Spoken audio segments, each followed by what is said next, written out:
What's up mga Coops? Manga Moto nagbabalik, Hell's Paradise Chapter 63, Mga Revelasyon.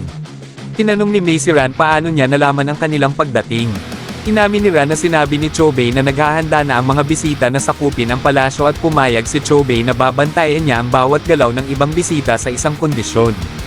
Natuwa din si Ran na makita ulit si Mei at pinakiusapan ng lalaki na bumalik na si Mei sa panig nila dahil hindi na nila kailangan sumunod sa outer way ng tao dahil nakumpleto na nila ang research sa Elixir of Life.